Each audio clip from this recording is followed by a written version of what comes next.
ఇక డీటెయిల్స్ లోకి వెళ్తే రాష్ట్ర ప్రభుత్వం అమలు చేస్తున్న ఎన్టీఆర్ భరోసా పెన్షన్ పథకం క్రింద లబ్ధిదారులకు రాజ్యసభ సభ్యులు టీడీపీ జాతీయ ఉపాధ్యక్షులు సానా సతీష్ బాబు సోమవారం పెన్షన్లు పంపిణీ చేశారు. కాకినాడ రూరల్ నియోజకవర్గంలోని కాకినాడ నగరపాలక సంస్థ 1వ డివిజన్ రమణయ్యపేటలో లబ్ధిదారుల ఇళ్లకు వెళ్లి పెన్షన్లు అందించి వారి యోగక్షేమాలు అడిగి తెలుసుకున్నారు. ఈ సందర్భంగా రాజ్యసభ సభ్యులు సానా సతీష్ బాబు మాట్లాడుతూ ముఖ్యమంత్రి నారా చంద్రబాబు నాయుడు నాయకత్వంలో ప్రభుత్వం సామాజిక భద్రతకు అత్యంత ప్రాధాన్యతనిస్తూ ఎన్టీఆర్ భరోసా పెన్షన్లను పారదర్శకంగా అందిస్తోందన్నారు. అర్హులైన ప్రతి ఒక్కరికి సంక్షేమ పథకాల ప్రయోజనాలు చేరేలా ప్రభుత్వం కట్టుబడి పనిచేస్తుందన్నారు. మాజీ ఎమ్మెల్యే పిల్లి అనంతలక్ష్మి మాట్లాడుతూ పేదలకు ముఖ్యమంత్రి చంద్రబాబు నాయుడు పెద్ద కొడుకులా అండగా నిలుస్తున్నారన్నారు. ప్రతి నెల 1వ తేదీ ఉదయాన్నే ఇంటింటికి వెళ్లి పెన్షన్లు అందజేయడం వల్ల లబ్ధిదారుల్లో ఆనందం వ్యక్తమవుతుందన్నారు.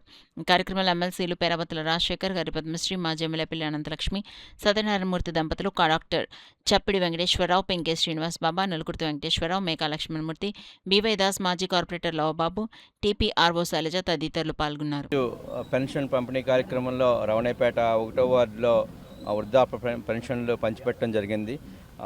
ఈ కుటుంబాలని ప్రత్యేకంగా పిల్లి అనంతలక్ష్మి గారు, ఎమ్మెల్సీ రాజశేఖర్ గారు, ఎమ్మెల్సీ పద్మశ్రీ గారితో కలిసి కలవటం జరిగింది.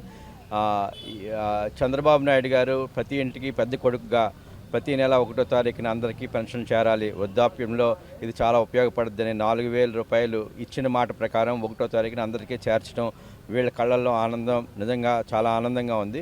ఇటువంటి కార్యక్రమం చంద్రబాబు నాయుడు గారు ఒక్కడి వల్లనే రాష్ట్రం ఎంత ఆర్థికంగా కష్టంలో ఉన్నా 1వ తారీఖున పెన్షన్ ఇవ్వాలి అన్నది ఆయన దృఢనిశ్చయంతో అందరికీ ఇవ్వటం.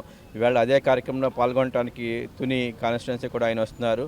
అందుచేత అందరికీ కూడా ఇటువంటి కార్యక్రమం వృద్ధులకు ఉపయోగపడుతుందని చెప్పేసి తెలియజేస్తున్నాం. మేము ప్రతి సంవత్సరం చంద్రబాబు నాయుడు గారు వచ్చిన తర్వాత పెన్షన్ పెంచారు 4,000. ప్రతి నెల కూడా పెద్దలందరూ కూడా వృద్ధులు వెనకాల ఏమి ఆధారం లేని వాళ్ళందరికీ కూడా నెల వచ్చేటికి పెన్షన్ వస్తుందని ఎదురు చూస్తున్నారు.